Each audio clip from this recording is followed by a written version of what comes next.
Well, hello everybody. Welcome to another live stream coming to you from Atascadero, California. Here we are. It's a Thursday, 11 o'clock Pacific time, which it could be who knows what time where you are. I have no idea. We got guys, watching in Singapore and Cambodia, Italy. It's really nice. But anyway, welcome. And trust me, if you guys aren't here, we won't be here either. So I really appreciate you being here. We've got a great show coming up. We got, number one, we got Wes working all the camera stuff. Say hi, Wes. Whoops. Yeah, sweet. That's how the morning's going. And then Gail's working the message board. And so here's a little bit about what we've got going on. But before I tell you, I want to mention that song. That song is called Bloom Dido, a Charlie Parker tune. And it's funny, that particular song, when I was at GIT, you had to be able to play that tune in order to graduate. And guys would be so stressed out because there's a lot of metal players there. And they'd come in to see me, and they'd just about be just totally bummed out. And so what would I would say, well, can you go like this? Yeah, I can do that. Can you go like this? How about no? That's it. Yeah, I can do that. And so anyway, I just take it one step at a time with them, and then they'd be like, I think I can do this. Yeah, I think you can. So anyway, it's a great little tune for you to really experiment and see and check it out and have some fun with. So it's on the library, and I think you ought to get it in your repertoire. Uh, Joe Diario has a great version of that tune on his Benita album. That's where I first heard it. Okay, so what we got going on, we're going to compare some 17-inch archtops. And we're going to compare the Tal Farlow with a D'Angelico and with a Guild. And so Gibson, D'Angelico, Guild battle. And we'll see which one wins. I have to admit, this Tal Farlow, I should probably have replaced the strings on it because they're kind of dead. But anyway, enough of that. Okay, and then we're going to ask a question. It'll be our question of the day, so get ready for that. Also, I've got a 251 lick that I want to show you, and we're going to talk about, well, I actually have 4 licks to show you in the jazz lick section. And what we're going to do is try to show you the launch. I like to call it the launch of the lick. In other words, what happens right before the lick actually starts, and then the ending or the landing of the lick. So launch, landing, launch, landing, launch, landing, and what happens in between is anybody's guess. So we're going to talk about that. We've got an announcement about the Jazz Guitar Festival coming up, and also got a chop builder lesson. And what we're going to talk about is playing thirds between strings, and that is so important. Again, I can't emphasize enough, chops, obviously this is the obvious spot, but this is the one we ignore all the time, the picking hand. And that sometimes is a hard one to control. It wants to go cuckoo. So, so we got those things coming up for you. Okay, awesome. I got my camera to work. And so there's also a new guitar out that I'm going to show you that you can change the pickups out in seconds. You can change the pickups out of this guitar mid-song if you want to. Pickups mid-song. So I'll talk about that. If you don't know about our show, or if you're a new viewer, you can subscribe now to get notifications. We're live every Thursday at 11 a.m. Pacific time. So put that in your calendar, subscribe, hit the like button, please. That helps us out. So if you guys are new or old viewers, hit the like button, the thumbs up, and give the show a like. That helps us out. And Yes. ask your questions in the chat. We're going to have the question of the day here in 1 second, but ask your own questions. We want to chat with you and hear what you have to say, so definitely chime in that way. So let's go ahead and see who's here today. You will not laugh. You will not cry. You will learn by the numbers. I will teach you. Sound off like you got a pair. Sir, yes, sir. Here you are all equally worthless.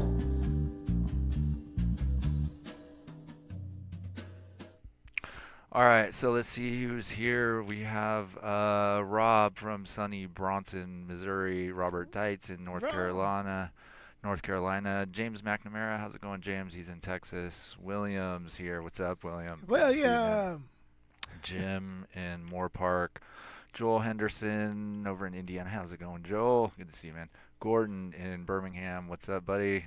Rob's in Newberry Park. Hey, Rob. Is Nina watching? Butch Bowles in Stretch Island, Washington. What's up, Butch? Rob's here with a comment. Says, Wes, if you have time, a chyron on the bottom of the screen with your dad's song names would be cool during the opening. That's exactly what I did today. I read your mind, Rob. There you go. Steve in Olympia, Washington. Big Steve, what's up, buddy? Tom in Connecticut. Whitman, Jeff Himes in Nashville. Jeff, what's Let's up, see. buddy? Tom said, "Thanks for the tune's name, Wes. Knew that I knew it, but couldn't think of it." Lachlan's here. What's going on, Lock. Tom Collins in Ojai. Hey, Tom. Brian F. In the UK. What's up, Brian? Merlene Besto in Cleveland. Rolf. Oh yeah. Hey, Rolf. How's it going? He's Bucaramanga, Colombia. Nice. Wow. Bill DeRoca in Vegas. Bill and Anita sending aloha from Vegas, and that's about Giuliano Andrianelli. Hello from Brazil. Awesome. Good to have you.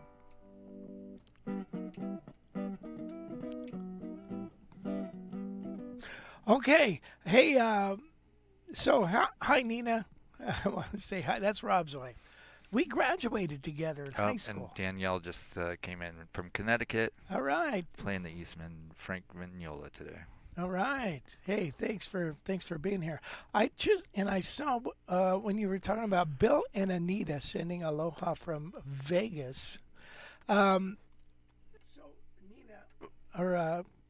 Anita, I thought I saw somewhere where you were playing in Indianapolis. Am I correct? We're going to be going there in a couple of weeks, Indianapolis, and then we hope to go on over to Kalamazoo and hang out with Pete Farmer for a day, and hopefully I also want to hook up with David Becker, if possible, if he's going to be around. So my grandson is going to school there, so that's why we're going there. Going to see him, and then if we go to Kalamazoo, we can write the trip off. It's sweet. Okay.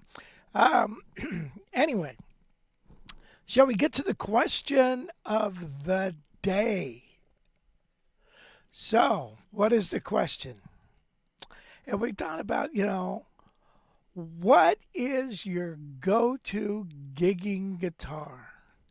So I have a lot of guitars. You guys all know that. But when I look and it's time to hurry up and get out and go play, the ones that I have a tendency to gravitate to, well, actually there's several. But I like my L5, the 68. I go to that, especially on a fingerstyle gig.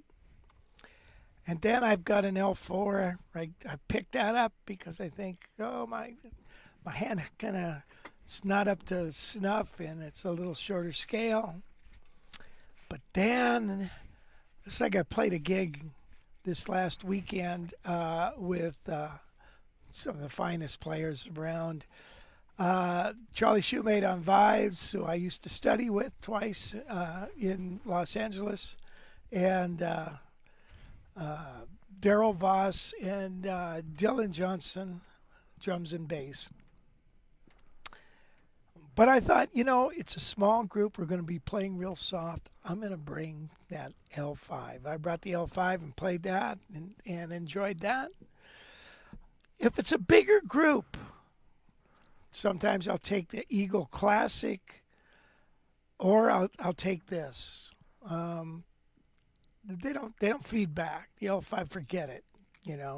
It'll feed back like crazy if you're not spread out. So if you're close to the bass, forget it with the L5. And so those are the ones that I generally gravitate to for me. So I'd like to hear what you guys do. It's the guitar that, you might have real nice guitars, but you got your favorites that you play at home, but the ones that you take out, you throw in the car to go to a gig. Which ones are those? So we want to hear about that. So I guess, Wes, you'll read those as they pop up, right? Yeah. Okay.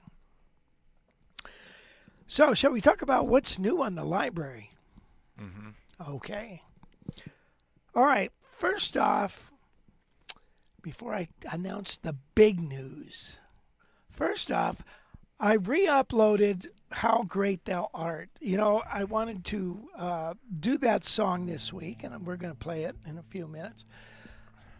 But I re-uploaded because some of the videos, as you guys probably already know, some of the videos, they're not that great because they were made, like 15 years ago.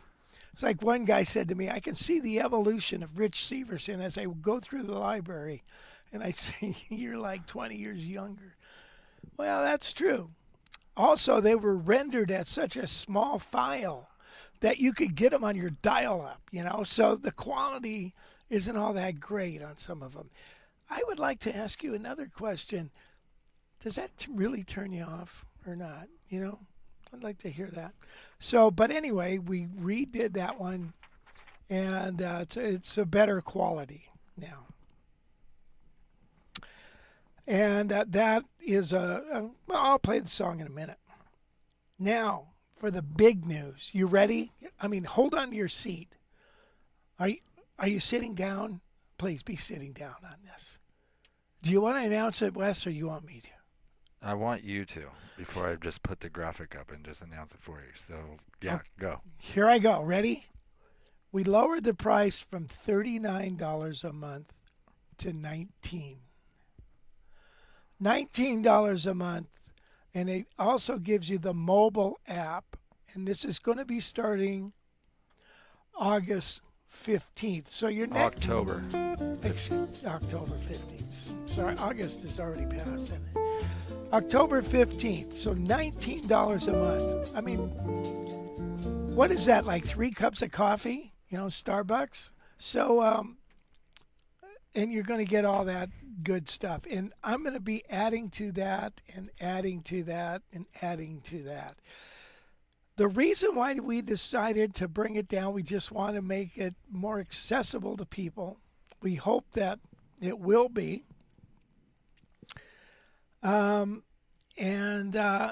So we can gain a larger audience. Right now, it's doing great. It's doing great. So you say, why would you change things? Well, again, we want to appeal to more people, and lowering the price. I mean, $19 is not much. So yeah, there you go. Cheaper than the gym. Cheaper than the gym. Absolutely. Go in there, get your gym membership for guitar for $19 a month. Yeah. So another thing to note, though, there's no more downloads, so you can't download the lessons any longer. But we've been talking about that for months now, that we were disabling that. But you can actually, when you download the app, which the app, if you are already a subscriber, you could download the app if you have an Android phone. The Apple App Store is giving us a little hassle, so that should be done in a couple days. By the 15th, it should be all good to go for both. But yeah, if you have a subscription, you can download the app right now and go ahead and get the Android version. But yeah, within the app, you can download stuff in the app, which is pretty cool because yeah, you can use it without having an internet connection or Wi-Fi or anything. So they download into the app, and then they're in there forever, and you can yeah, check them out whenever. So yeah, go check it out, and then we'll be sending out a bunch of emails and stuff when the switch happens on the 15th. But we're excited about it. Yeah, it's going to be interesting. So with the Walmart of guitar lessons. So I think it'll be good. We'll reach more people, make it more accessible. People won't feel like they can handle that, no problem. So anyway, that's the good news. Plus, you got the phone app. Jeez, Louise, you can take me everywhere. You lucky devils. Oh. Lucky Devils. Yeah, that's a casual band that plays around all over the place. Lucky Devils. Well, has anybody answered about their guitars? Yeah. Let's see here. Gordon said he plays a Stratocaster because he's in a rock and roll 50s group. 50s music was the Telecaster, man. And then 60s music was the Strat. No, 50s, 60s Tele, 70s Strat. something like that. That's how somebody explained it to me. Anybody? Kurt Sands is played by Joel. Hey, Joel. And plus he's got a Campanelli Archtop. Camp Alone. Yeah, that. Oh, hey, do you still have that 175 mahogany? That was a sweet guitar. Why aren't you playing that? Okay.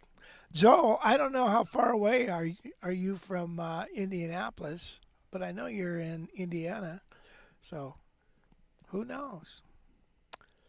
Let's see, I can't read too many of these. Yeah, I was just going to wait till a few of them build up and kind of read a bunch of them in a few. So let's kind of head through these. Let's trudge through these announcements. You got number 6 here. Okay, number 6. Okay, so fall is here, right? The days are getting shorter, right? It's time to go back to school. So it's time for you to get with the jazz programs that we have available. The days are short, evenings are long, it's colder outside. Stay inside, practice your guitar. So you might want to think about doing the accelerator. We've got some room for new students on the accelerator. Also on the jazz improv course. Those are prepackaged courses that'll get you playing over 6 nice standards. And the idea is to take the solos that I write out and I'll explain how they all work. And then I want you to rearrange that and make it your own. So that's a real good course. Also, if you can believe it or not, but believe it, coming up is Christmas. My gosh, I'm already seeing Christmas decorations in stores. So I'm like, geez, holy cow. It's not even Halloween, and now it's still. So, but what does that mean? It means if you want to get the Christmas gigs, start expanding your repertoire. So I've got tons of Christmas tunes on the website, on the library, and we've got even simple ones that you can play with a track. It's called Instant Christmas. And I tell you what, if you go to a retirement home, start playing those tunes, they'll love you. They'll love you. So, or any place, start spreading the cheer. So, but you got to do a little prep work. So I would advise you to do that. I think you'd have fun. I got over 40 tunes on the website. Crazy. Okay, so what else is new? Well, the Jazz Fest is shaping up really nicely. And tickets are on sale now. You can buy your ticket. And we have just secured a fella to come and teach and play. His name is John Story. And John is a wonderful guitarist. There he is right there. Look at those glasses. Oh, those cool glasses. He's got a bachelor's degree from USC, a master's degree from Cal Arts. A fine player. Recognized by the Downbeat Student Music Awards. One of the 10 semifinalists in the Thelonious Monk International Jazz Guitar Competition. Performed at the Smithsonian Institute in Washington, D.C. Co-founder of the West Coast Guitars, a guitar trio with original compositions. Also a member of Jeff Goldblum's Mildred Snitzer Orchestra, performing globally with various artists.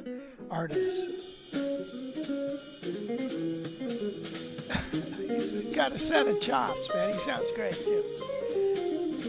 John was faculty in the Los Angeles Community College District, and since 2018 has been an artist in residence at Cal Arts. And listen to this, he's conducting a class on concert booking and tour planning for the self-promoting musician, as well as musician budgeting 101. So maybe we get some of those insights.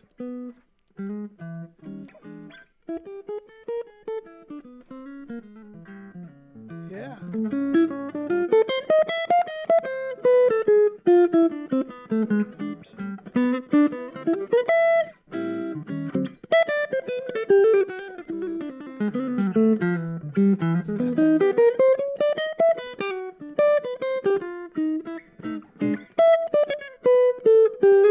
Nice player, huh?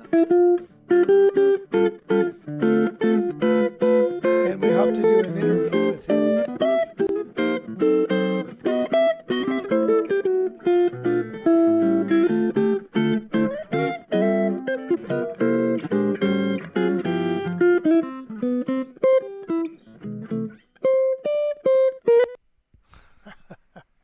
Yeah, John.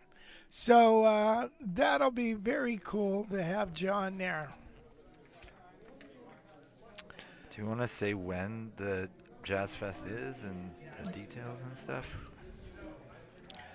March 13th, 14th, and 15th in Buellton. Hey, there's Butch. And what kind of stuff happens at the Jazz Fest? Why don't you tell him instead of asking me? You can tell him too. We have concerts, we have classes all day, concerts at night. Classes start at 9, they go till 5. And time off for lunch. When we have lunch, we'll have people playing in the dining rooms. And the dinner, when we have dinner, then we have concerts at night. It's an all-day affair. It's really fun. And it's a happening thing, man, so you really want to be there. Now, oh yeah, there's Wayne Goins. We also have a jam room. Check that out. So the jam room, we're going to have people in there playing. We have a rhythm section. You get to go in there and sit in, play. You can listen. You can do whatever you want. And we hope this year it might be a little more organized, but everybody had a wonderful time at the jam room. So concerts, classes, jams, friendship, and then exhibitors. Exhibitors galore. We'll have guys, there's Adam. We'll have guys with their custom-made guitars, you know, some of the best luthiers in the country. Also, guys selling guitars, dealers, and accessories. I'm going to do something a little different. We're tossing around the idea of having a consignment table. So guys that want to maybe bring a guitar to sell, we can do something with that. Yeah, and if you guys are going to the Jazz Fest, do you guys have anything you'd want to sell? If you do, say something in the chat for sure. Yeah. Probably don't want to bring an amp. Well, whatever. Why not? I guess if you're driving, bring an amp. Yeah, I'd rather bring an amp to the Jazz Fest than ship an amp for $1 million. Yeah. Go ahead and ship your Fender Twin Reverb across the country. True. But yeah, okay. So so the Jazz Fest and the hotel facility is just beautiful. It's wonderful. You'll have a wonderful time. A lot of friendship, a lot of fun, camaraderie, a lot of jokes, a lot of laughter. So it's just a heck of a good time.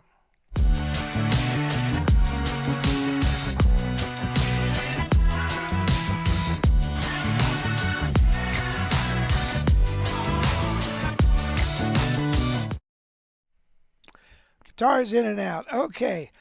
Well, nothing to speak of that's come in. However, going out, Tom, I don't know if he's on the message board. He Yeah, usually he is. is. He is. Yeah. This Yeah, guitar we just anyway, he acquired, bought this is a Guild the Guild A150. This is currently in A150. production And by Ton, Guild. you're It's going to made love this thing when you get offshore. it. I was And just it's surprised very at how long guitar. it stuck First around here. off, it is I a lowered the solid price, top, and Tom solid said I got to square have it. top. Maple So sides and I back, think it's a wise 16 and a choice. half, I think those things 17 sound inch back. great. They play great. Okay, 3 inches deep. Solid top. It's a lot of guitar for the money. Yeah, that was a cheaper one, right? How much was that? $1,000. $1,000 out the door. There you go. That is a really good sounding guitar Yeah. for $1,000. Due to arrive in the next few hours. Oh, good. Now I took when I shipped these guitars So with a this particular top like pickup, that, You know, and I've some had people are problems with worried they these can't get the guitars pickup before. Any adjusted solid correctly. top with a And the- mounted pickup and stuff. You got to pack them really carefully. Loosen up the strings, take the bridge off, get everything done. So I don't want that guitar to come cracked or anything. So why buy from us? It says right here. See, so I set them up, put my custom strings on them, give you a good price. And if you really want to do a one-on-one Zoom with a guitar, that's fine with me. Love to do that. And then every guitar that I sell gets a yearly subscription as well. So there you go. So there's what's available now. We got to start taking some of these off to make some. I better start buying some, I suppose. Look at that. Johnny Smith is gone. I still got the L4. I lowered the price on that. That 40. What year is that? 46? 44? Yeah. I think sweet sounding guitar. Got a fat neck. Johnny Smith is gone. Got the 51 350, which is a hell of a price, by the way. It's been modified. There's no doubt about it. It's had some refinishing, but it's original pickups, original electronics. The bridge is not original. Excuse me. The tailpiece. It's not original. I think it's better. It's cooler. It's got the L5 tailpiece. So that is available. And what else we got there? Oh, you got some the X50s. Got those. Got that Guild X500. Heritage Natural 575. Heritage Eagle Classic, which is basically an L5. So we've got a lot of guitars there. Okay. What? All right, yeah, let's check out some responses here real quick and see if I can. Hold on, get this. I've got like 3 mouses over here. So let's see who's responded to our question of the day. Is let's see, where did I put that? This Neil got this little. There we go. Question of the day: what is your go-to gigging guitar? So we got some responses here. Let's see. By the way, Francisco dropped in from Italy. Don Spain's here as well. Hey, Don, good to see you, man. So Tom Collins says an '83 Boris BG100. Not familiar. Yeah. Mike Brandenburg says I love my Sire Larry Carlton 335 with P90s for just about everything. That's a cool guitar because that's a cheap. I mean, that's around $1,200 or so, right? I think even less, right? Yes. Yeah, under $1,000. So yeah, that's a great gigging guitar because if that thing gets run over, you just go buy a new one. We should do a demo on one of those at some point. Don said my Gibson Midtown Custom. It's versatile, sounds great on jazz, country, and blues. Midtown, that's got the Birdland scale. That's cool. Yeah, for sure. I like those guitars. See, Kirby dropped in. What's going Kirby. on, Kirby? Let's see. Butch says, when I play with louder groups, it is one of my 2 custom shop Telecasters or the LHT 5th that he bought at the Jazz Oh Fest. yeah, that was sweet. When it's a quiet gig, I play my 17-inch or a 14-inch Anderson or the LHT. Oh, LHT, yeah. Yeah. They'll be at the fest. Let's see. Rob asked, will the app work on Mac OS and iOS? It works on the phones and the tablets.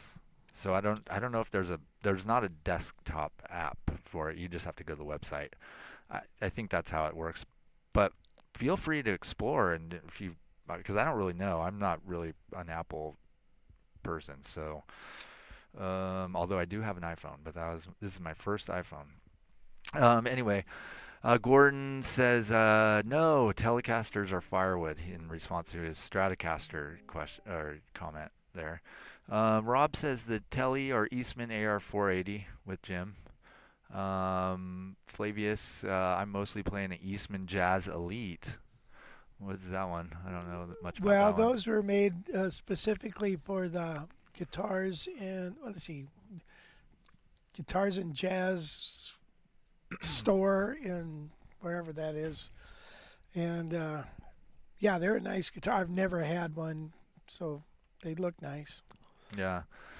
Brian F says Les Pauls and SGs for many years until more recent times exploring jazz.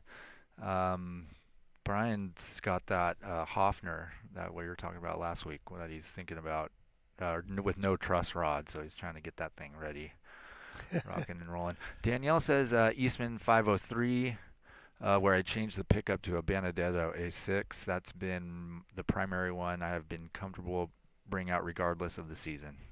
Nice. Let's see. Mark Merlin says the Sir JM with P90s or S90s. Yes. Let's see. James says just saw the Jeff Goldblum show in Dallas a few weeks ago. Nice. Oh, was John with him? I was curious. Interesting. That's cool. Let's see. I think that's about it for now. But yeah, chime in, guys, if you haven't said anything.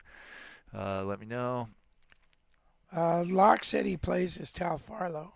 Nice. And then Tom says, humid outdoor conditions, Telly. If a lot of stuff to carry, D'Angelico Excel. If no issues, my beloved Heritage. Nice. Francisco says a 2007 GB10 copy made by Italian luthier Luciano Buscarini. Nice. Birdland scale. Oh, really? That's a cool guitar. It's a GB10 copy. The Birdland scale. Nice. That's a hard find. That's a toy. And then Jesse Patterson, the Godin Montreal 2009 works good. And then Brian says, Wes, you have a good memory about your Hofner. Yeah, I wish I could think about other more, important things in my life and remember those things. But hey, I'll remember Brian F's Hofner for sure. Jesse Patterson's here. Yeah. Hey, Jesse. Oh, he plays his Godin. Nice. All right, so let's get underway with the feature. Okay, let's do it. There's no open because it's not a guitar; it's a comparison. So just go. Okay. All right, so Tal Farlow, you've already heard it. I'm going to play another little something with it. But then we're going to pick out a couple of these other ones. So let's see here.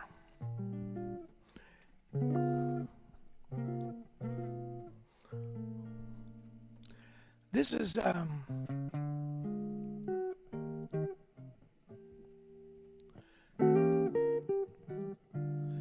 can you hear that, Wes?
you know, I haven't broken a nail in months. And then I broke this nail a couple of days ago, and I'm like, well, what the hell?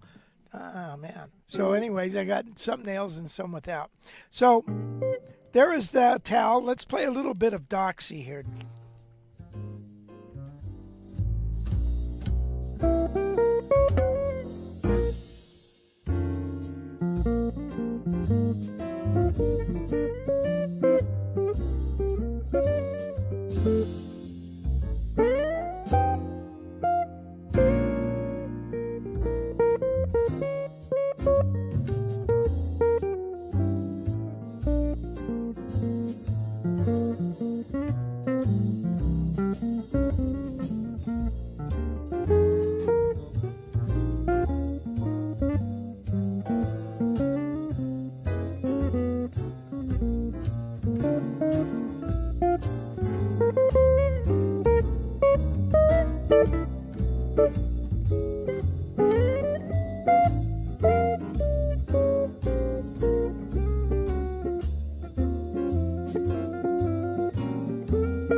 Okay.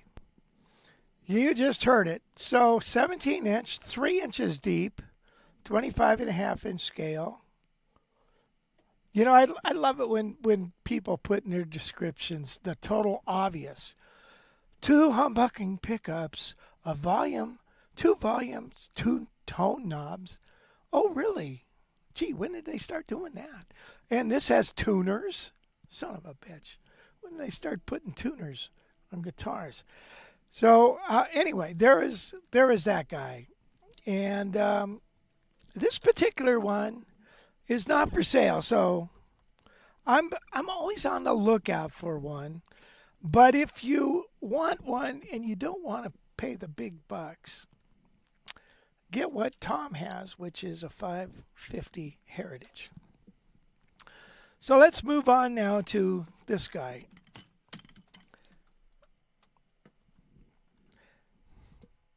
Is this the right order? Yeah. Okay, so this guy is the D'Angelico. Very inexpensive. Right? A typical Tal Farlow is 5 to 6. Depending on, and then if you want a vintage, you know, it's double that.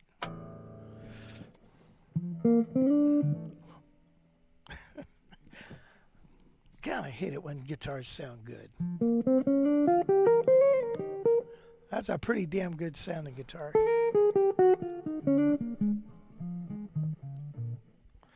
So, how great thou art.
right, let's play it with the track.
All right, so 17-inch, only one pickup.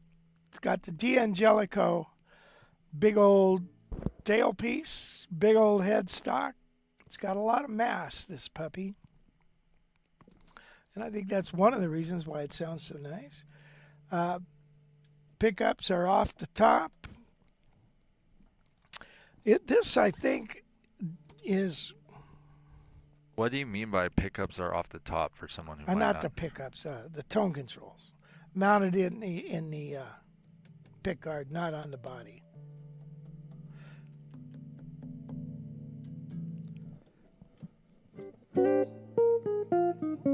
Now this is 1 3/4 inch nut width. It's got a flatter neck or fretboard.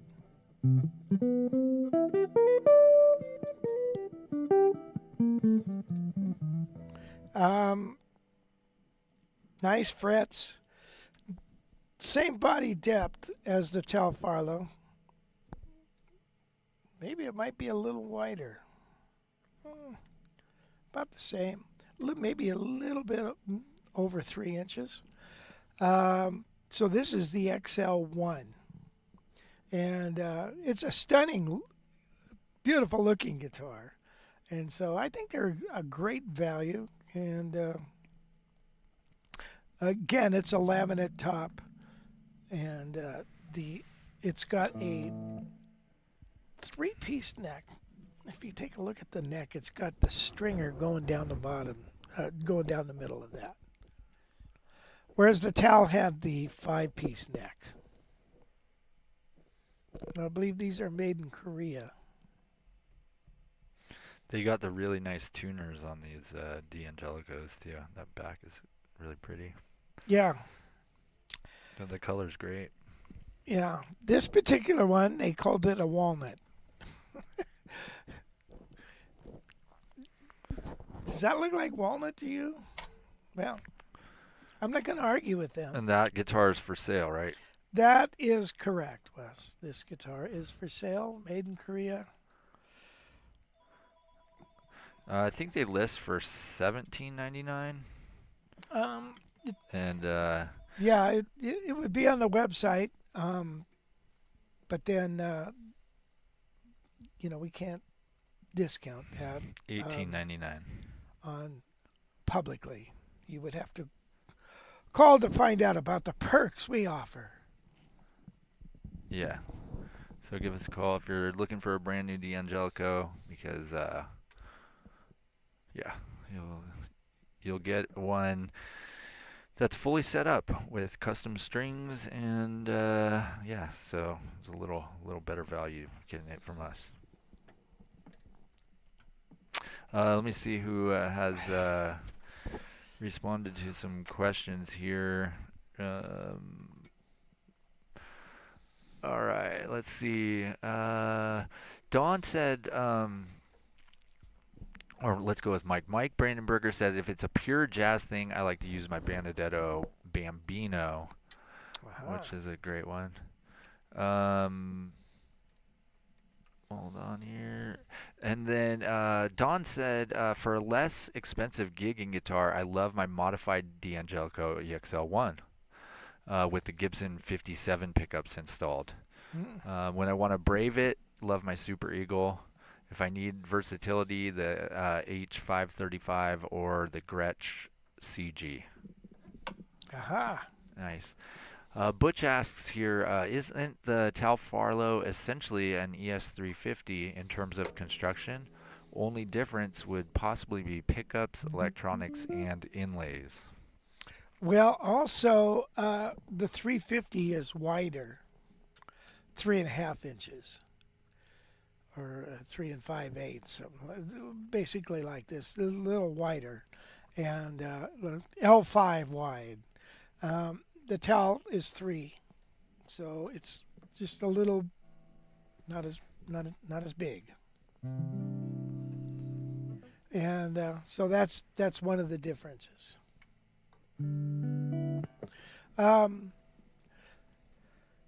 But yeah, you're right.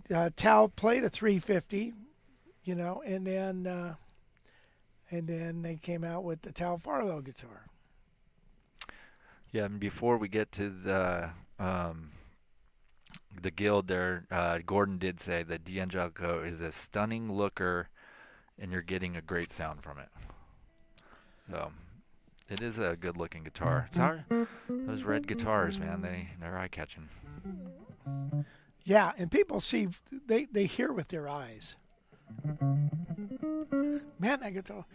Yeah, they before you even. It's like the guy that goes to a gig with a big amp, and right away before he plugs it in, the person that hired you comes up and says, "Can you guys turn down?" Haven't even played yet. They see the amp and go, "Oh my God." So yeah, okay. Well, let's get into now the guild. So this guild, we got a couple weeks ago. We featured it last week. It's got a little different sound, doesn't it? Way different. It's these guild pickups and also the body. Everything matters on a jazz guitar. Now this is 3.5 inches. Again, laminate top, ebony fretboard. It's got the 5-piece neck. Beautiful binding. This guitar is a lot of guitar for the money. I mean, made in the U.S. What do you want? Jeez. Blondes do have more fun, I hear. And it's got the nice Guild tailpiece. Remember we talked about these tailpieces, Wes? Yeah.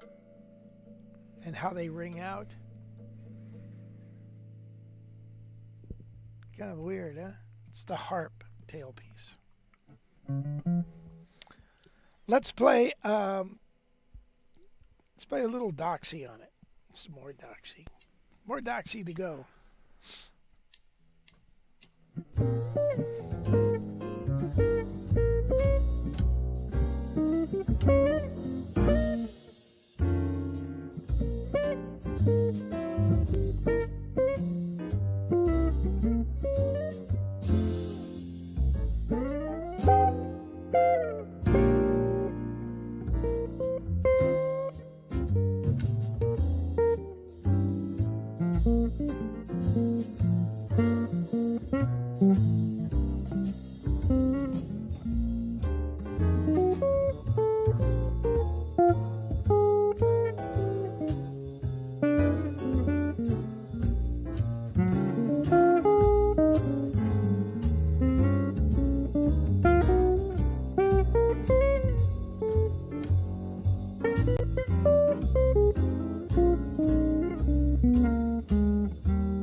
By the way, Doxy is a song that we explore in the jazz guitar improv course.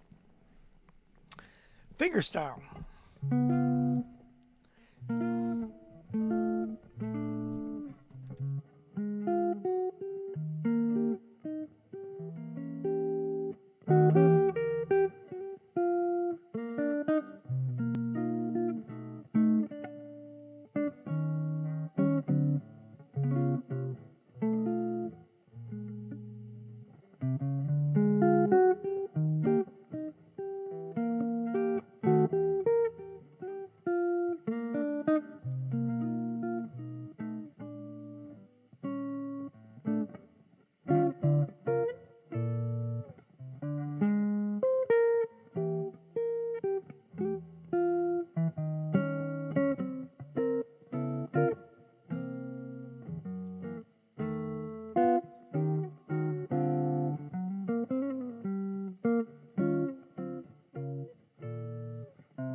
Anyway, there it is. There is the X500. Beautiful guitar. Love the binding work on this. You know, there's a lot of work that goes into building a guitar. You know, there really is. And when you think about all the work involved in an archtop guitar, and you think about the price of them, you know, they're a pretty good value. You know, get a plumber out to your house and have him replumb your bathroom. See how much that's going to cost. So you know, their guitars are amazing. I just really love them. They're crazy stupid. Look at the inlays in that. What's not to love? What's not to love? Okay. Well, I think that concludes our little segment on this comparison. Tell me in the chat, which one do you like the best? Okay, let's just get a consensus on which one sounds the best, which one you think I played the best. None of them, in my opinion, but anyway, just let me know which ones you think sounded the best. Do we have any comments on that yet? No, just so far only Gordon's comment about the D'Angelico. Lefty Arthur is here. How's it going, Arthur? He says a bit late, but grateful Rich does these live streams. Grateful for you too, there, Arthur. Yeah, the Guild definitely has its own sound out of the two. The D'Angelico and the Gibson sounded similar, if you wanted to even call it that. Greg Morrell says he likes the natural one best. That Guild. Mm-hmm. That's got the most personality. Yeah, it does. And I don't know if it's the pickups or what, but like I said, it's the whole combination of everything. Yeah, Gordon says he'd take the D'Angelico. It's hard to say though, because if you're, of course everyone's just going to take the Gibson, right? Because it's the most expensive. But say all of those were the same exact price. Right. $3,500. Which one would you take? I think I would probably take the D'Angelico.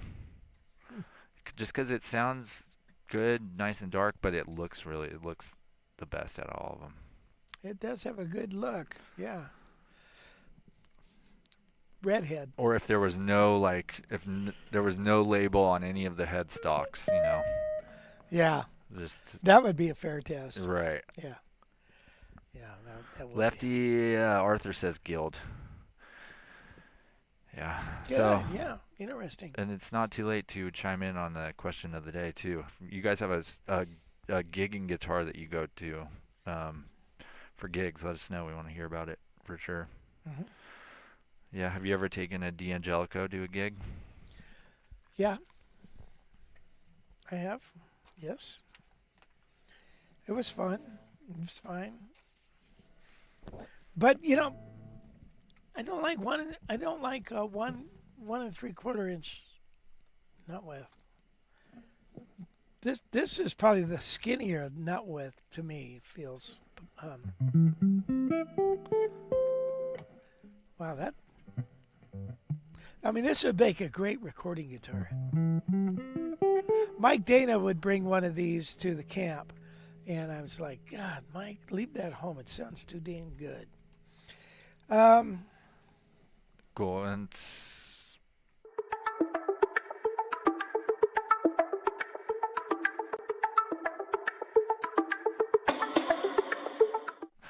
check out this guitar. If you're looking for something new, maybe this is your speed right here. Look at this guy swapping out the pickups.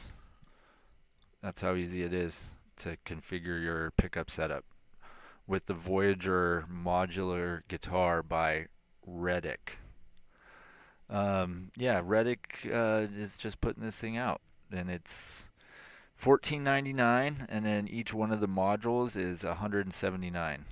Really? God, that's pretty dang good price. And if you look here, you can also pull out the switch.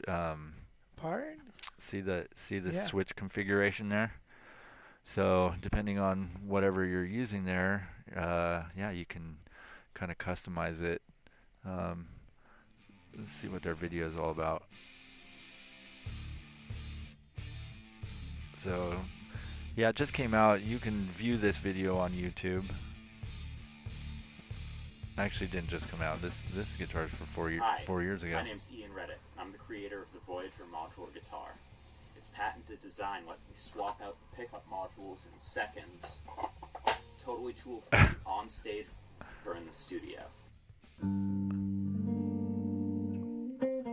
you go, Glenn Alexander, department head of jazz department at Sarah Lawrence College. Yeah. I think one of the most innovative things I've seen in guitar making in decades. It's Yeah. actually like several guitars in one, and solves the problem of having to take multiple guitars on the road or to gigs. So yeah, there you go. Handmade in Savannah, Georgia, it Fun says. neck. I like the body shape. I like the headstock. What I like most of all is that you could instantly change the pickups. That's crazy. Yeah, so anyway, there's something new for you guys to check out. Boy, I wish they'd send us one. Well, you gotta email them to tell them to send you one. Yeah. Because it looks like they have an archtop model. Oh, Or some sort of semi-hollow. body. Interesting. Mm-hmm. With a whammy bar. Nice. Perfect for jazz. Yeah. I like it. That's a cool looking guitar. Yeah. So yeah, anyway, there's more stuff to be seen on their website, but that's the Retic Voyager. Why don't you email them after the show and tell them we did a little thing on them. That's how we got D'Angelico guitars. Oh, yeah? We emailed them? No, they saw our guitar news segment on Oh. Mark Whitfield, Oh, and then they right, called yeah. us. Yeah. She reminds me, we still have a Soho for sale, too, huh? Yeah. I think. Let's see. So, a few more people here. Francesco says the Guild for me, great look, sweetest sound. What about the differences in feel? Let's see. Yeah, and then Gordon says, to be honest, ultimately it would be up to the feel of the neck. Gerhard's here. He says his gigging guitar is his Gibson Herbelis. Oh, yeah. Nice, that's a good one. Lachlan says, Guild for solo playing. The Tal would get better grades for playing well with others. Nice. Cameron Continuum, Tal Farlow by 2% in the tone. He plays an Eastman 1672, which is a 175 knockoff. Huh. It's a 172. No, it's a 1772 is a 175 knockoff, he said. Let's see. Hey, Rich, you should consider playing at the Grand Hotel, Mackinac Island next year for the SIT weekend. Okay. I'm not sure what that is, but shoot us an email about that if you can, and we'll look into it. Definitely. And then Brian F. says the D'Angelico has the best sound for him. Cool. Well, that's it's kind of all over the map, isn't it? Doesn't look like the Tal really, as far as sound-wise, did much there.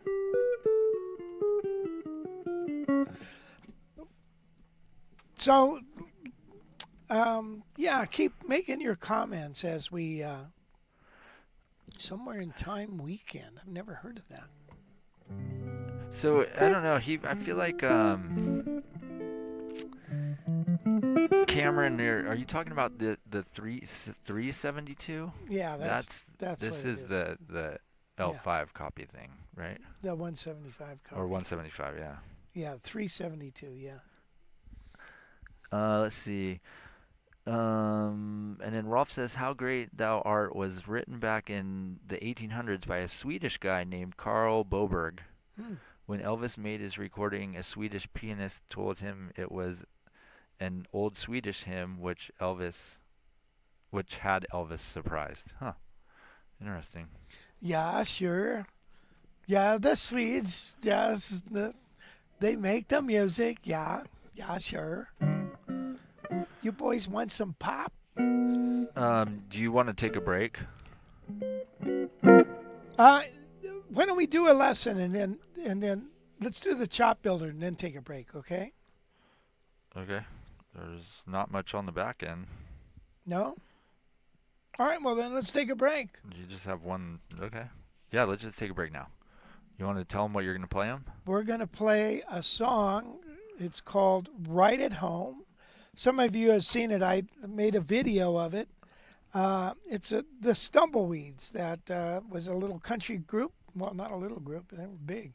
Country group. And like a Western swing kind of thing. And we did all original music. And it was really, really fun. We went in the studio and recorded like 12 tunes, and I've only finished 2 of them. And the problem is when you do that is it becomes so massive amount of work. But this is one that was finished. I sent it off to be mastered, and wasn't that happy with the mastering on it. But anyway, it's a fun little jump tune, so I hope you enjoy it. It's called Right at Home. Okay. That was Right at Home. We could have a good time right at home.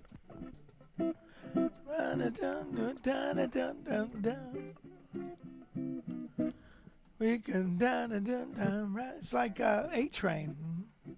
Got over on the stove. This house is only made of sticks till you add the mix of love and there it is, Right at Home. Another wonderful, sensational song. That's a fun tune. Fun to play, and it's got that solo section. So I hope you enjoyed that. Thank you for letting us play that, and thank you for listening. Okay, shall we talk about a lesson? Or are we still looking at gigging guitars? All right, so when we're talking about, let's do the chop builder first. Okay.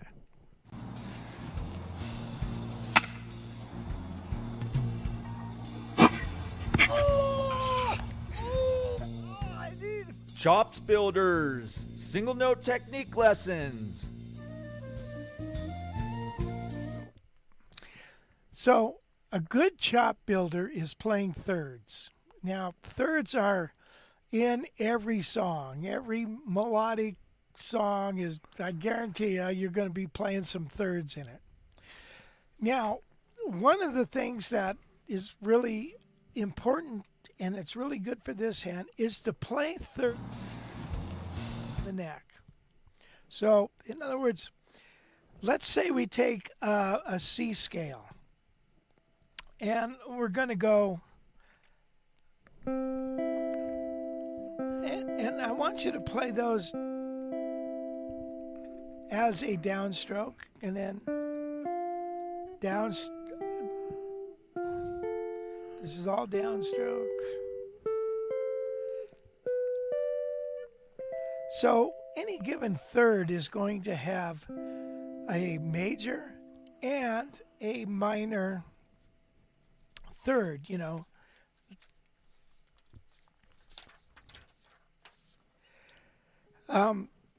Now, that happens when you're soloing, when you're playing melodies, and what have you. Now, what I want you to work on is playing a downstroke and then start playing an upstroke. Down.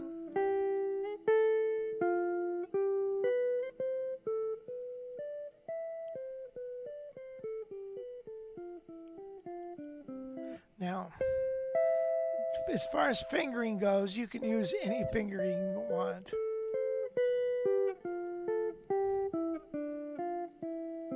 Okay.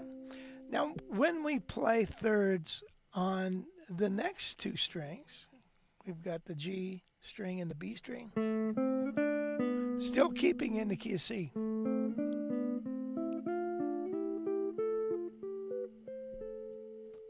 So I could go.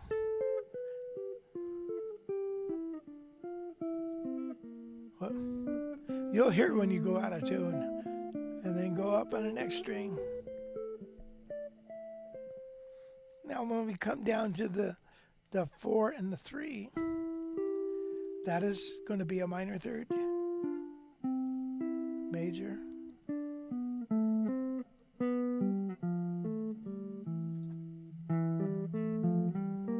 Whoop.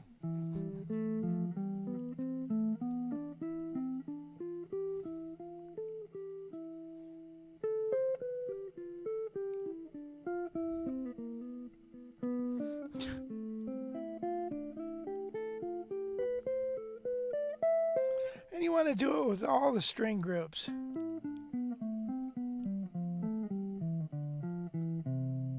Okay.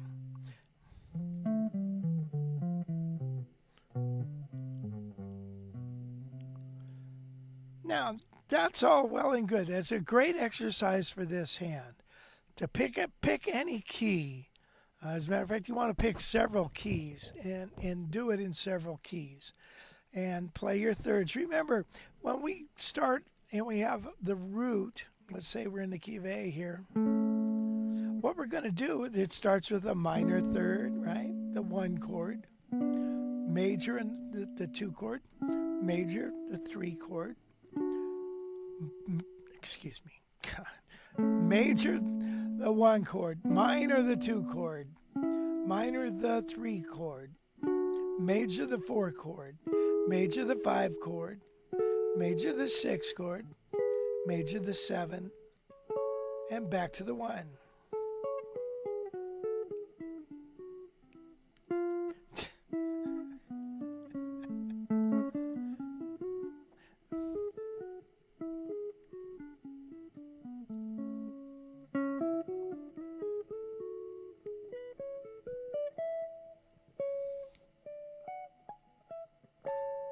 All right, so once you get that sequence down, okay, that's all wonderful and well and good that you can go down, up, down, up, down, up, down, up.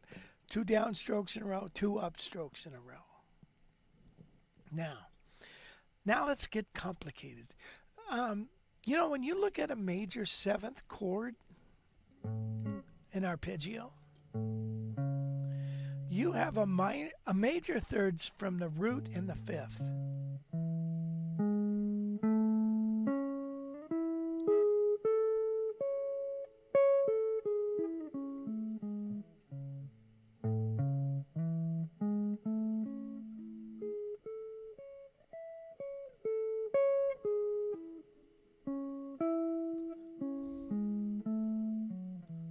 Whoop. All right. And then coming back down, you have a major third from the 3rd and from the 7.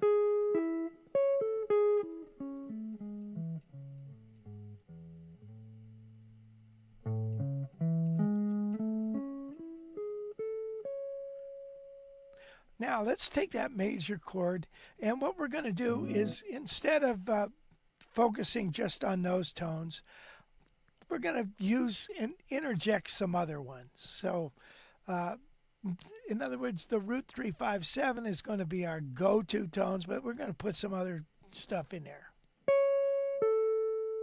And what I'm going to do.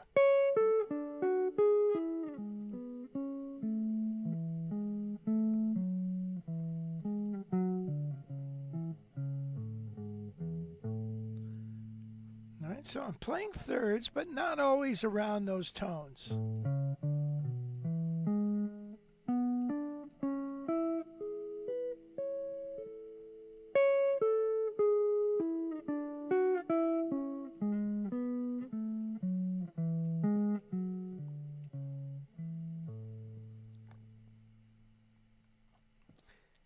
Now, if we take a look at a minor 7 chord, like A minor, a minor 7 chord is composed, or arpeggio, of a minor third starting from the root and a minor third from the 5th.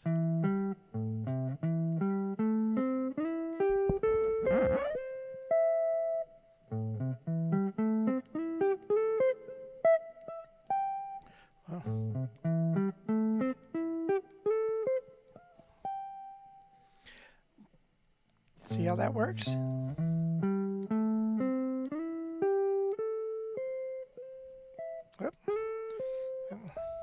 Let's do it from the 5th. And then coming back down, we're going to start on the flat 7 and the 3rd, the minor 3rd. Minor 3rd.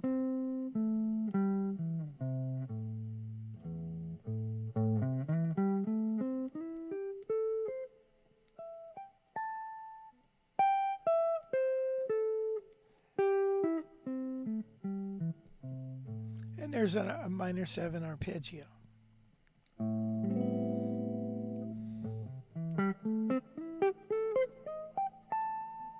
Okay, just playing those minor thirds. Excuse me.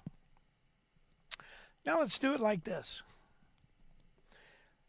I'm going to play, let's go back to the major one, which was...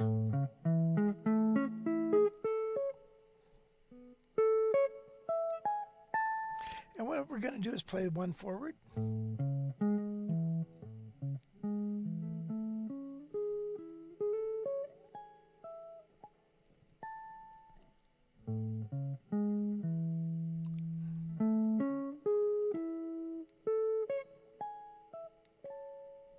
Minor.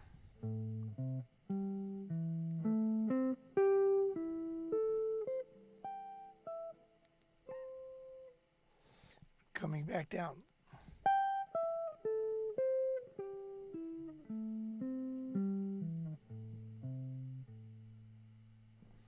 Isn't that cool? Maybe you don't think it is. I think it's cool. All right, so now what? So you might think about, now let's go to a D minor chord, and let's go, here's a D minor 7. That's key of C, isn't it? Let me lay down a little bit of track.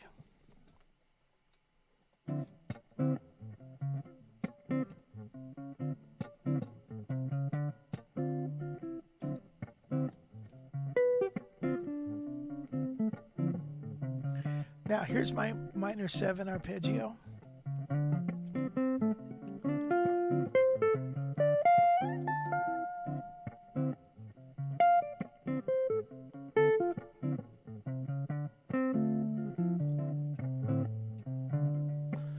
Now, in the key of C, this D minor we're going to interpret as Dorian. So anything in the key of C is going to fly. A C scale,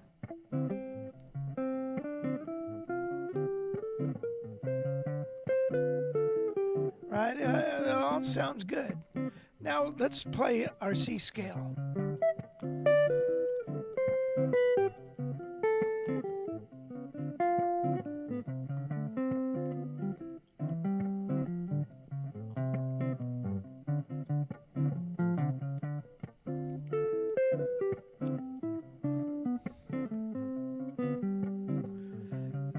Now let's change things up a little.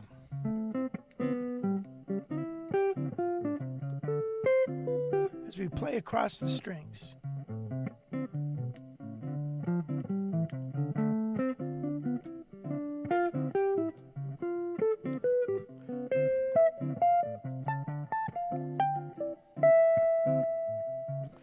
Now let's go across the strings going down.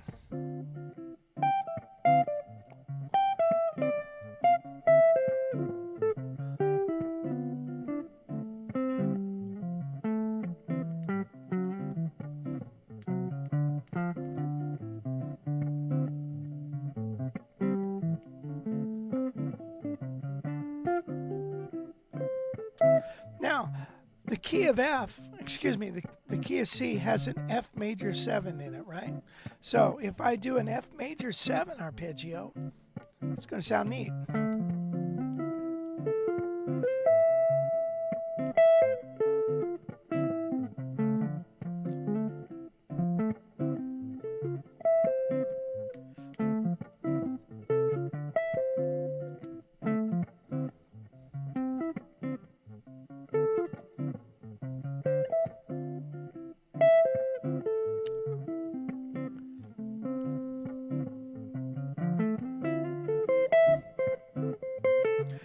What's another chord in the key of A? Key of C major. How about A minor?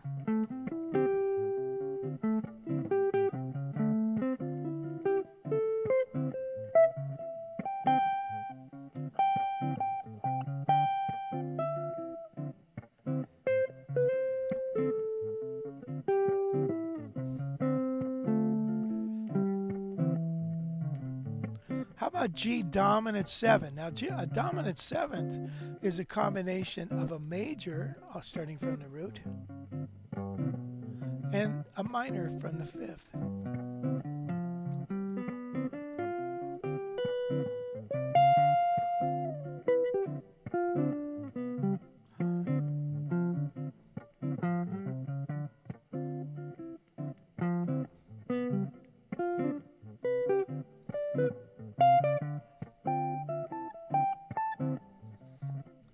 Let's just run down the scale now in the key of C.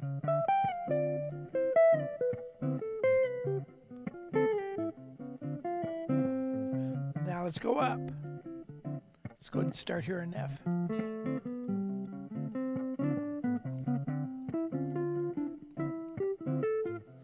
Let's do every other one.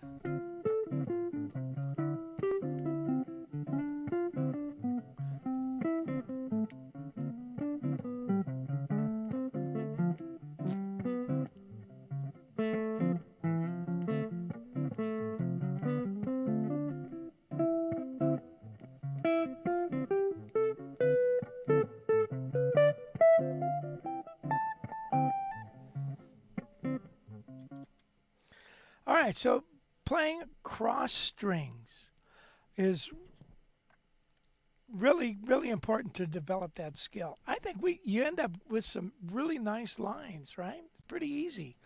And you build your chops, find some little licks that you like, be able to play your scales up and down the fretboard between two strings. And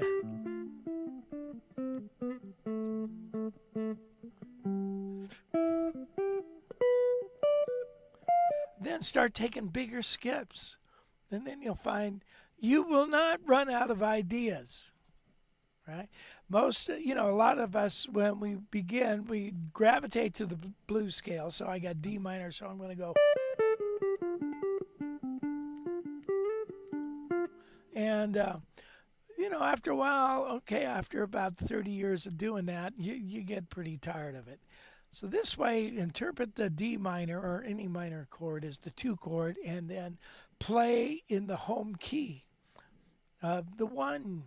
So if you do that, you got some good ideas, as well as playing between 2 strings really develops this. So again, first play up and down, then play across, maybe playing 2 of them across.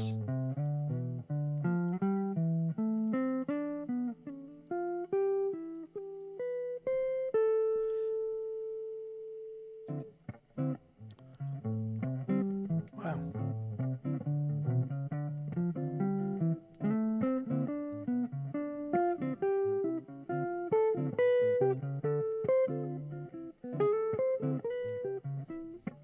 Let's start up here.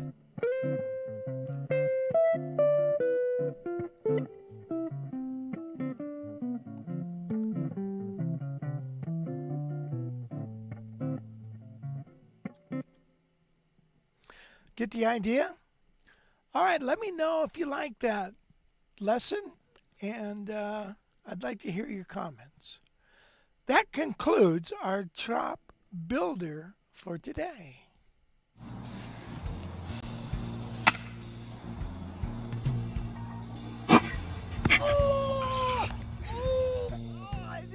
Chops Builders, single note technique lessons.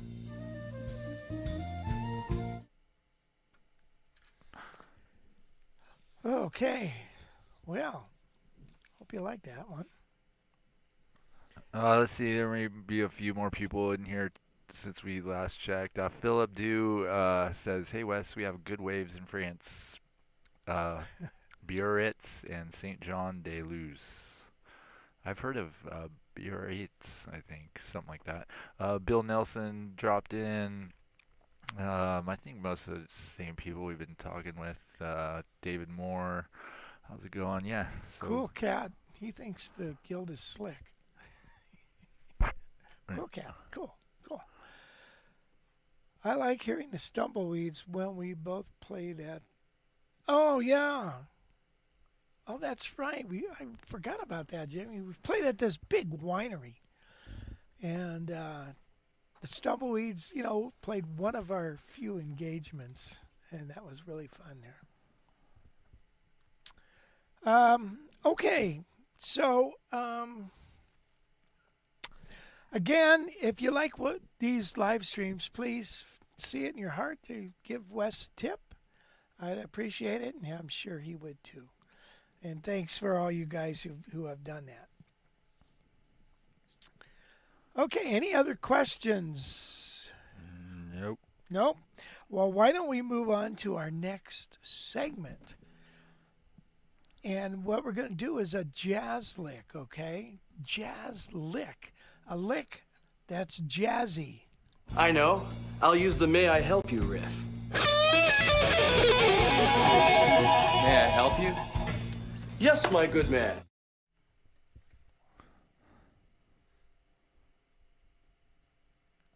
Now you want to download the PDF for this. Make sure you download the PDF. It should be in the description where you can find it. But we're going to go over it right now. And what we're going to talk about is we're going to talk about a 251 lick. And we're going to talk about the launch. And then we're going to talk about the landing. So the launch is the start of the lick. And there's a few ways of doing it. It can be done many ways. Then you have the body of the lick. And then you have the landing of the lick. So it sounds complete. And then you put it all together, and then you got a nice little lick. Now, why do you want to learn licks? Well, there's several reasons. Number one, they build chops of things you're going to use or might use. Also, it gives you a feel for the style of playing a jazz solo. Number three, it also, when you can start seeing the choice notes and the altered tones, then you can start using those as tones that you gravitate to or target notes, and then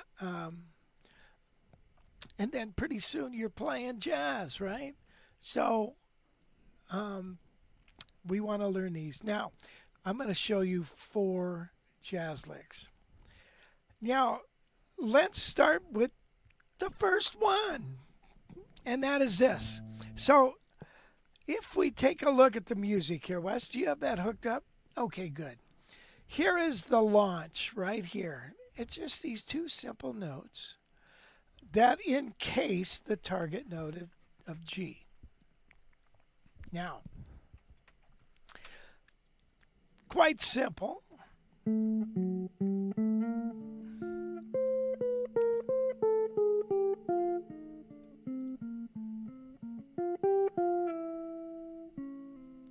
There is the lick.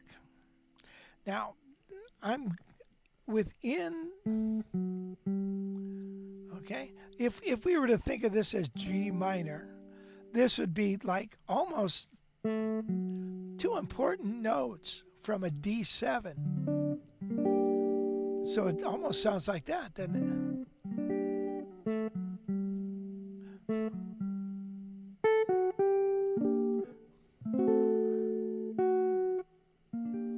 All right, but we're going, so we're starting a scale step above and a scale step below the target note. Now, I'm going to come up here and I'm going to go.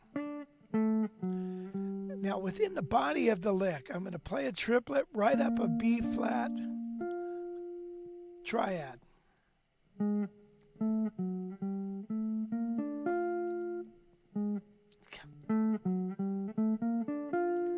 Now here's what I like about this lick is we make a big jump. And when you make a big jump up, you have room to come down. If we make a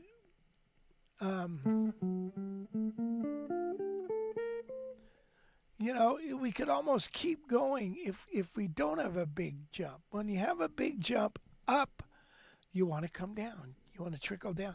When you have a big jump down, you want to trickle up. It's just the nature of music.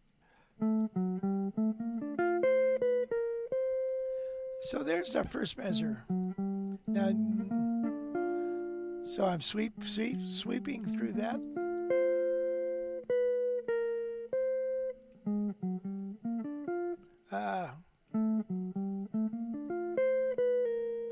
Now I'm doing pull-offs, and if I was to play this lick, I might go like this.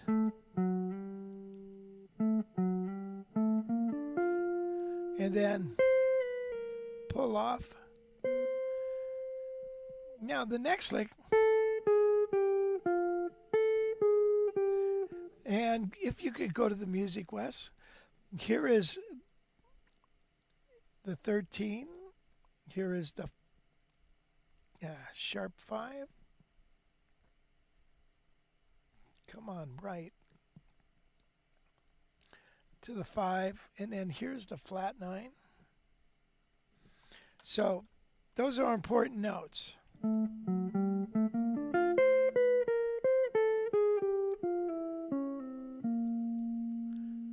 Okay, so measure 3, you want to memorize this.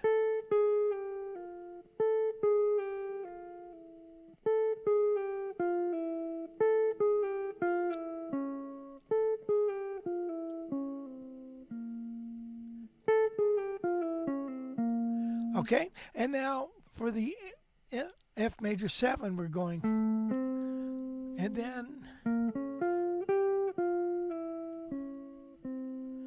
now I could have landed the lick on just this, so, and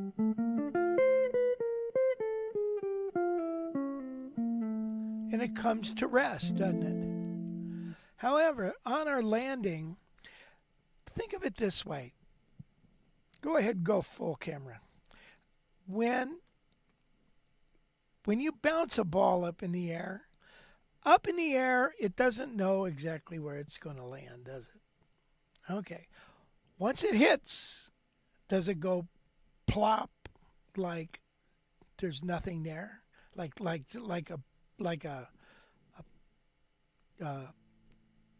water balloon, just like that? Or is it like a basketball? When it hits the ground, it kind of bounces back up again and comes back down. And that's what's happening in this landing here on measure 4.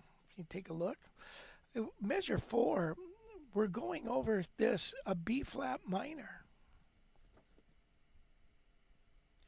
which is out of the altered dominant kind of scale for that. So we're playing that B flat minor there. In other words, we're again reaffirming the tonality, if you will, of F, especially since we have this flat 9 here when compared to a C. So you see, this is F material. This is all C material. And finally, it resolves to this guy, which is still F. Sorry, my writing is so bad. It's a weird angle. So here's your flat 9. So now your lick sounds. I'm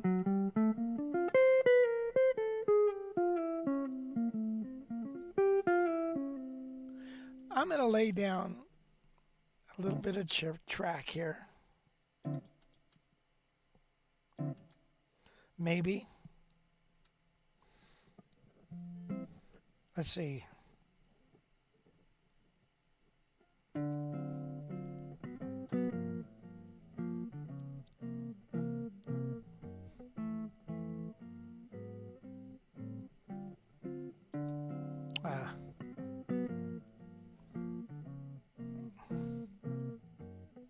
Here we go.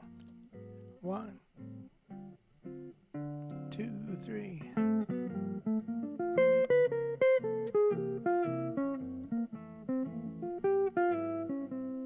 That I didn't lay down the track properly. Let me do it again.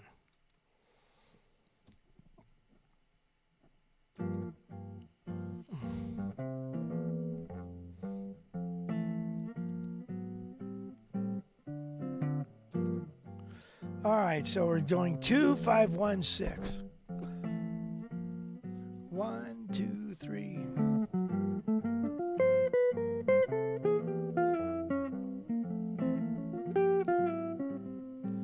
All right, a launch.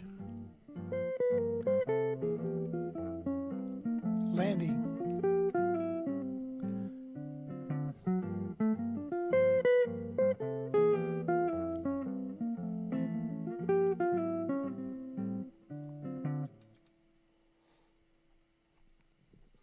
All right, get the idea?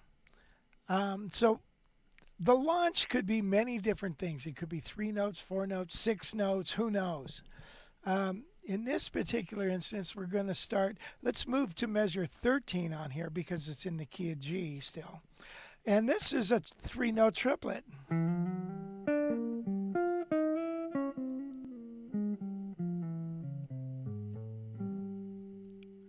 There's what the line sounds like. So if we go to the music, you see here we have chromatic sounds moving up to the target note of G, coming back down, and you notice I'm playing C7 lines here with this third. Here's the third, here's the flat 9. I don't have to wait for that bar line to be there for the chords to change. Okay, but now take a look at this. Here I have the half step below the third, or my landing tone. Now, I'm going up here to the 9th because going to the root is boring.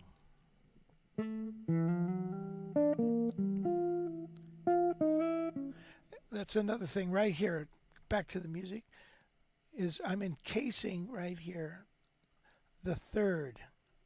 Okay, so half step higher, half step lower, encasing the third.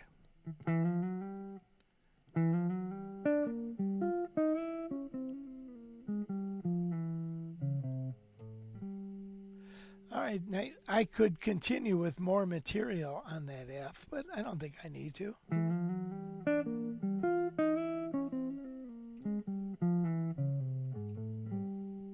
Let's hear that.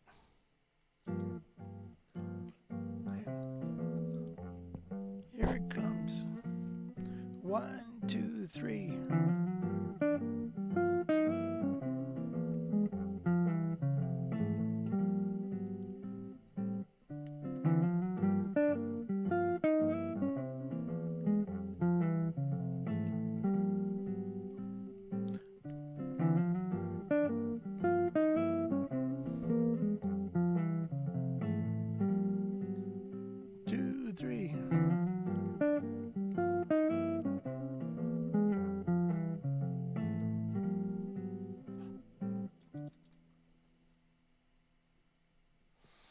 Okay, so get the idea. We have a launch and then we have a landing. Now, that particular landing,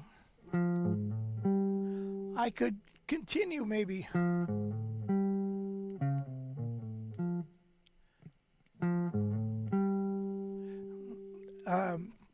How about something like.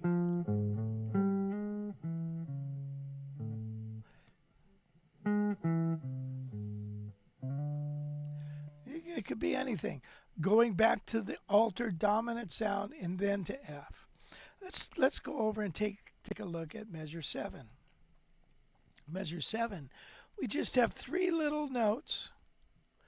We're half step below our target note there, D. You notice we're starting on the root of each one of these, of the 2 chord. I didn't mean to do that, but it happened.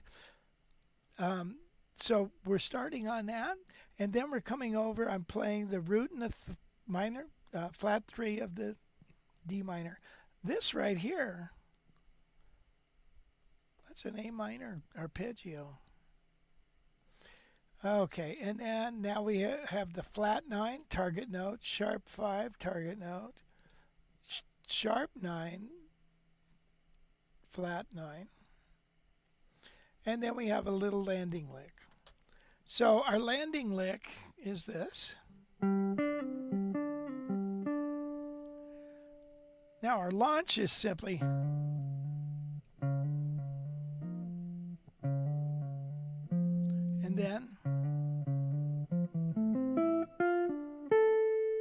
and then coming down here.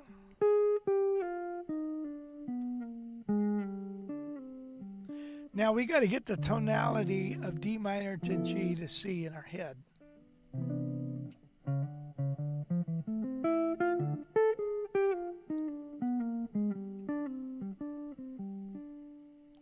Let me lay down some track.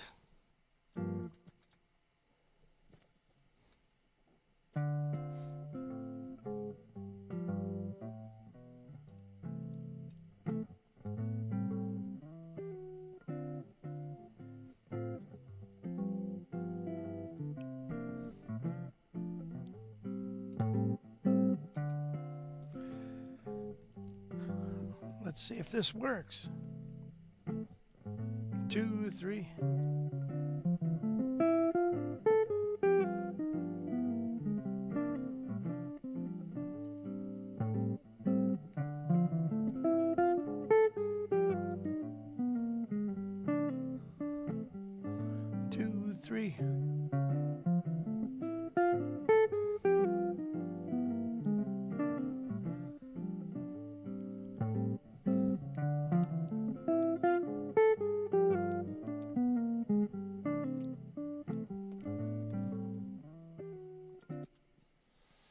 All right, again, we have just our pickup notes.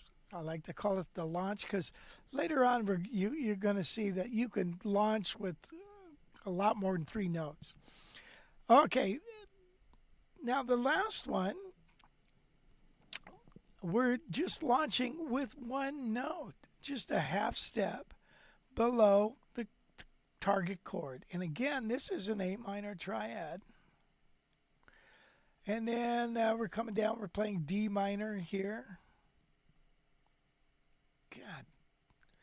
And then I've got some of my altered tones. You notice how in each one of the lines we have at least 1 triplet.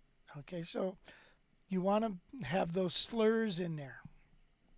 Now, slowly, this looks like this.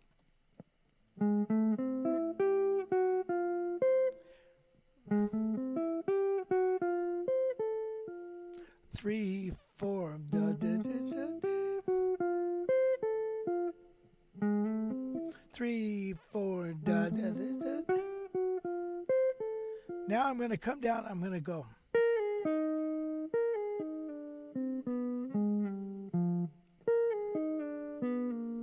Up.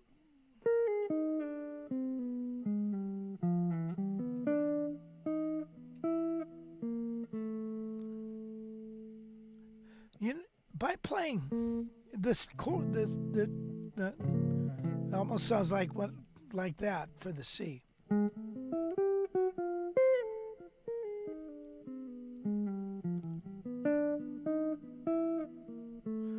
3, 4, da, da.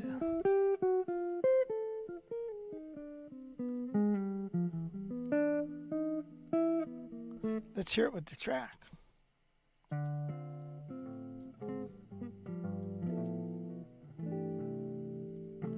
One, 2, 3, 4.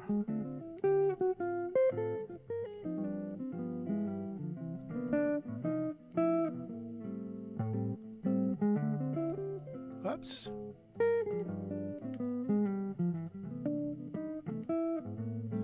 3, 4.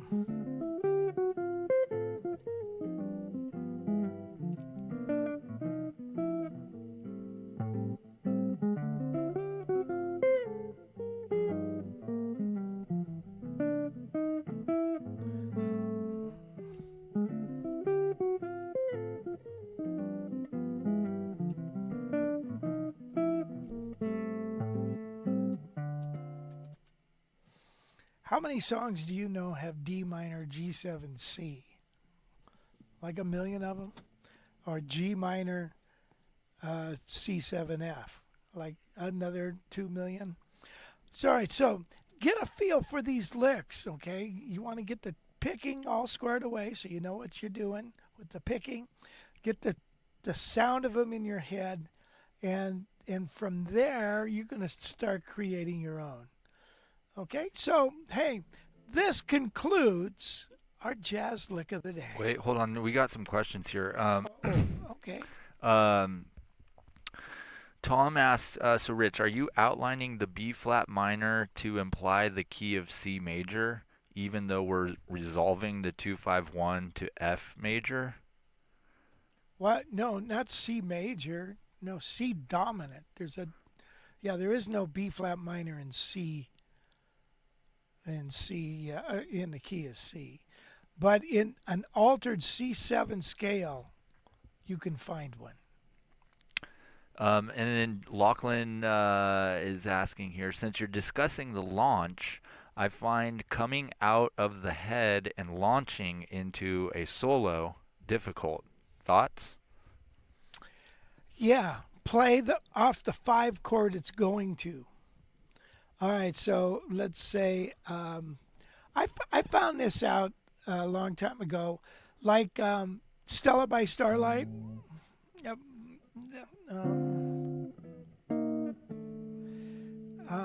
But it's in. Let's pick another song. How about Meditation? Ba-da-da-da-da-da-da-da-da. All right, there it ends on a C chord. Am I going to play all C notes? No. Why would I play C notes? We already established the tonal center of C. I would play the pointing notes to the key. So, in other words, altered dominant off the 5 chord. So you have...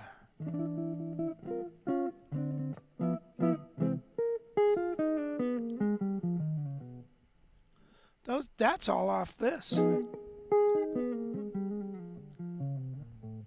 then I'm in. Remember, within any key, you've got 3 chords. Let's say the key of C. You've got 3 chords that sound like the 1 chord. You've got C, E minor, A minor. All the other 4, you've got F, G, B, and D minor. D minor, F, G7, B minor 7 flat 5. Those are pointing chords. So here are the home chords. Got my mangled up hands. Pointing chords. These are the chords we're looking to get, and these are the pointing chords. All right. Now, when we alter dominant, the 5 chord, it makes the pointing even stronger. So when you're coming out in let's say we're going into the 1 chord, play it's 5. Even if you're going into the 2 chord, play it's 5. Play off that. And then the whole world opens up to you. Hope that helps, Locke. That's it. That's it? Mm-hmm. Okay. Well, that concludes our jazz lick of the week. I know. I'll use the may I help you riff. May I help you? Yes, my good man. Okay, guys, I want to thank you guys for coming in and sitting in with us and answering questions or asking questions and answering our questions. It's very nice of you. It makes it a lot of fun. Jeez. This nail's driving me nuts, or the lack of it.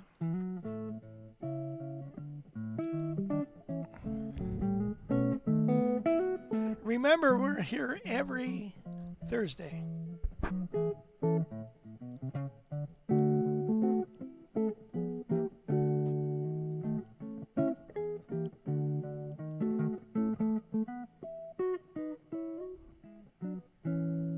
So, I hope you have a blessed week.